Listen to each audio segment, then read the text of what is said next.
नमस्कार। आज हम बात करने वाले हैं इंडियन कॉन्ट्रैक्ट एक्ट 1872 के बारे में और समझेंगे कि एक वैलिड कॉन्ट्रैक्ट मतलब एक वैध संविदा आखिर बनता कैसे है। क्या है वो चीज जो एक आम से वादे को कानून की नजर में पक्का कर देती है। चलिए इसी को समझते हैं। तो आज हम क्या क्या कवर करने वाले हैं। सबसे पहले तो समझेंगे कि भाई ये कॉन्ट्रैक्ट और एग्रीमेंट में फर्क क्या है। फिर देखेंगे वो 10 जरूरी चीजें जो एक कॉन्ट्रैक्ट को वैलिड बनाती हैं। इसके बाद बात होगी the price of a promise की, मतलब कंसिडरेशन क्या होता है। और हाँ, कुछ ऐसे भी वादे होते हैं जिनमें कोई प्राइस नहीं होता पर वो लीगल होते हैं, उनके एक्सेप्शंस भी देखेंगे। और आखिर में एग्जाम्स के लिए जो सबसे इंपॉर्टेंट सेक्शंस हैं उनका एक फटाफट रिवीजन करेंगे। ठीक है, तो शुरू करते हैं सबसे पहले और सबसे बेसिक सवाल से। ये अग्रीमेंट यानी करार और कॉन्ट्रैक्ट यानी संविदा, इनमें आखिर फर्क क्या है। मतलब हर वादा लीगली बाइंडिंग क्यों नहीं होता। आपने ये लाइन तो सुनी ही होगी, all contracts are agreements but all agreements are not contracts. मतलब सारे कॉन्ट्रैक्ट्स तो अग्रीमेंट्स होते हैं पर सारे अग्रीमेंट्स कॉन्ट्रैक्ट्स नहीं होते। पर ऐसा क्यों है? इसका जवाब ना एक बहुत ही जरूरी इंग्रेडिएंट में छिपा है जो इन दोनों के बीच की बाउंड्री लाइन खींचता है। इंडियन कॉन्ट्रैक्ट एक्ट का सेक्शन 2H कॉन्ट्रैक्ट को बहुत सिंपल तरीके से डिफाइन करता है। An agreement enforceable by law, यानी एक ऐसा अग्रीमेंट जिसे कानून लागू करवा सके। अब देखिए, इसी एक लाइन में पूरा खेल है। इसके दो हिस्से हैं। पहला, अग्रीमेंट होना चाहिए और दूसरा, उसमें लीगल एनफोर्सेबिलिटी होनी चाहिए। तो इसको एक सिंपल फॉर्मूला की तरह समझिए। स्टेप 1 है एक अग्रीमेंट का होना जिसमें एक ऑफर होता है और उसकी एक्सेप्टेंस। पर ये तो सिर्फ एक वादा हुआ। ये एक पक्का कॉन्ट्रैक्ट तब बनता है जब इसमें स्टेप 2 जुड़ जाता है, यानी लीगल इन्फोर्सिबिलिटी, जब कानून के पास ताकत हो कि वो उस वादे को पूरा करवा सके। और ये लीगल एनफोर्सिबिलिटी का फंडा क्या है वो इस स्लाइड से एकदम क्लियर हो जाएगा। एक तरफ है सोशल या डोमेस्टिक अग्रीमेंट्स, जैसे आपने अपने दोस्त को बर्थडे गिफ्ट देने का वादा किया।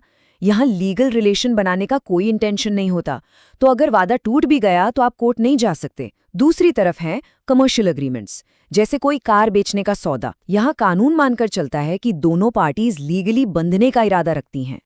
चलिए अब आते हमारे दूसरे पड़ाव पर। इसे ना एक रेसिपी की तरह सोचिए। जैसे एक अच्छी डिश बनाने के लिए कुछ जरूरी मसाले चाहिए, वैसे ही एक परफेक्ट और लीगली वैलिड कॉन्ट्रैक्ट बनाने के लिए ये 10 जरूरी इंग्रेडिएंट्स तो होने ही चाहिए। और ये इंग्रेडिएंट्स हमें कहाँ मिलते हैं? ये मिलते हैं इंडियन कॉन्ट्रैक्ट एक्ट के सेक्शन 10 में। ये वो चेकलिस्ट है जो हर लॉ स्टूडेंट को पता होनी ही चाहिए। इसमें बताए गए हैं एक वैलिड कॉन्ट्रैक्ट के 10 सबसे जरूरी तत्व। तो ये हैं वो 10 शर्तें। इसमें ऑफर एंड एक्सेप्टेंस है जो किसी भी अग्रीमेंट की फाउंडेशन है। फिर है intention to create legal obligations, जिसकी बात हमने अभी की। Lawful consideration, capacity of parties, मतलब कौन कॉन्ट्रैक्ट कर सकता है। फ्री कंसेंट, यानी बिना किसी जोर जबरदस्ती की सहमति। Lawful object, certainty, possibility of performance, और कुछ केसेस में राइटिंग एंड रजिस्ट्रेशन भी जरूरी होता है। हम इनमें से कुछ सबसे इंपॉर्टेंट वालों पर थोड़ा और डिटेल में बात करेंगे। तो चलिए इनमें से एक एसेंशियल को थोड़ा करीब से देखते हैं। कैपेसिटी ऑफ पार्टीज, मतलब कॉन्ट्रैक्ट करने के लिए कौन कॉम्पिटेंट है और कौन नहीं। सेक्शन 11 कहता है कि सिर्फ वही इंसान कॉन्ट्रैक्ट कर सकता है जो एज ऑफ मेजॉरिटी का हो, मतलब बालिग हो, साउंड माइंड का हो, यानी उसका दिमागी संतुलन ठीक हो और कानून ने उसे डिस्क्वालीफाई ना किया हो। इसका सीधा मतलब ये है कि एक माइनर या कोई ऐसा इंसान जो दिमागी तौर पर ठीक नहीं है, उसके साथ किया गया अग्रीमेंट वॉइड होता है, मतलब शुरू से ही बेकार। अच्छा, एक और बहुत इंपॉर्टेंट एलिमेंट है सर्टेनिटी, यानी निश्चितता। इसका सिंपल सा मतलब है कि अग्रीमेंट की टर्म्स एंड कंडीशंस एकदम क्लियर होनी चाहिए, कोई कंफ्यूजन या एम्बिग्विटी नहीं होनी चाहिए। ये एग्जाम्पल इस पॉइंट को एकदम क्रिस्टल क्लियर कर देता है। मान लीजिए ए बी को 100 टन तेल बेचने का एग्रीमेंट करता है, पर कौन सा तेल, सरसों का, नारियल का या पेट्रोल, ये तो बताया ही नहीं। तो ये एग्रीमेंट अनसर्टेनिटी की वजह से वॉइड है। कानून इसे लागू ही नहीं कर सकता क्योंकि पता ही नहीं है कि वादा असल में था क्या। अब आते हैं कॉन्ट्रैक्ट के सबसे इंपॉर्टेंट एलिमेंट पर, जिसे अक्सर कॉन्ट्रैक्ट की जान या लाइफ ब्लड भी कहा जाता है, कंसिडरेशन। हिंदी में इसे कहते हैं प्रतिफल। तो आखिर ये कंसिडरेशन है क्या भला? सेक्शन 2D के हिसाब से कंसिडरेशन का मतलब है कुछ के बदले कुछ। लैटिन में इसके लिए एक फ्रेज है क्विड प्रो क्वो। ये वो कीमत है जो एक पार्टी दूसरी पार्टी के वादे के लिए देती है। एक वैलिड कॉन्ट्रैक्ट में दोनों साइड से लेन देन होना जरूरी है, कुछ देना भी है और कुछ पाना भी है। ये वन साइडेड नहीं हो सकता। महान ज्यूरिस्ट ब्लैकस्टोन ने कहा था कि कंसिडरेशन एक कॉन्ट्रैक्ट के लिए इतना जरूरी है कि इसके बिना किया गया अग्रीमेंट, जिसे उन्होंने नोडुम पैक्टम यानी एक नंगा वादा कहा, वो कानून की नजर में बेकार है। बिना कंसिडरेशन का वादा तो बस एक गिफ्ट हो सकता है, कॉन्ट्रैक्ट नहीं। और ये केस चिनैया वर्सेस रमैया कंसिडरेशन के एक बहुत ही इंपॉर्टेंट रूल को समझाता है। कहानी ये है कि एक माँ अपनी बेटी को अपनी प्रॉपर्टी इस शर्त पर देती है कि बेटी अपने मामा को हर साल कुछ पैसे देगी। बेटी मामा से वादा भी कर लेती है, पर बाद में पैसे देने से मना कर देती है। उसका आर्ग्यूमेंट था कि मामा ने तो मुझे बदले में कुछ नहीं दिया, पर कोर्ट ने कहा कि कंसिडरेशन माँ की तरफ से मामा के लिए दिया गया था और ये कॉन्ट्रैक्ट बिल्कुल वैलिड है। तो इससे क्या पता चलता है कि कंसिडरेशन किसी थर्ड पार्टी से भी आ सकता है। तो इसका मतलब क्या ये हुआ कि बिना कंसिडरेशन के कोई भी वादा कभी लीगल हो ही नहीं सकता? नहीं। कानून के हर रूल की तरह इस रूल के भी कुछ एक्सेप्शंस हैं।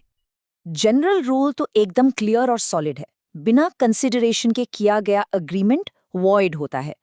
नो कंसिडरेशन, नो कॉन्ट्रैक्ट, ये गोल्डन रूल है।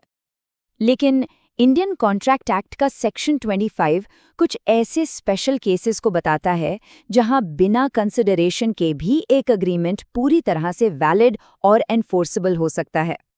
ये हैं वो एक्सेप्शंस, जैसे नेचुरल लव एंड अफेक्शन में किया गया वादा पर वो रिटन और रजिस्टर्ड होना चाहिए, या फिर किसी ने आपके लिए पास्ट में अपनी मर्जी से कुछ किया हो और आप उसे कॉम्पनसेट करने का वादा करें, या कोई ऐसा कर्ज जो टाइम बार्ड हो चुका है उसे चुकाने का रिटन प्रॉमिस करें।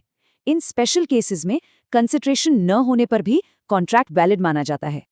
चलिए अब आते हैं अपने फाइनल सेक्शन पर। यह आपके एग्जाम्स की तैयारी के लिए एक सुपर हेल्पफुल रिवीजन गाइड है। ये टेबल उन सभी इंपॉर्टेंट कॉन्सेप्ट्स और उनके सेक्शंस की समरी है जिनकी हमने आज बात की। कॉन्ट्रैक्ट की डेफिनेशन है सेक्शन 2H में, अग्रीमेंट की 2E में, कंसिडरेशन है 2D में, वैलिड कॉन्ट्रैक्ट के एसेंशियल्स हैं सेक्शन 10 में, और कंसिडरेशन के एक्सेप्शंस हैं सेक्शन 25 में। मेरी सलाह है इसका एक स्क्रीनशॉट जरूर ले लीजिए, रिवीजन के टाइम बहुत काम आएगा। और अब एक सवाल जो आज हमने जो कुछ भी सीखा है उसे टेस्ट करेगा। सोचिए आपका कोई दोस्त आपके बर्थडे पर आपको गिफ्ट देने का वादा करता है पर बाद में भूल जाता है, तो क्या आप ब्रीच ऑफ कॉन्ट्रैक्ट के लिए अपने दोस्त पर केस कर सकते हैं?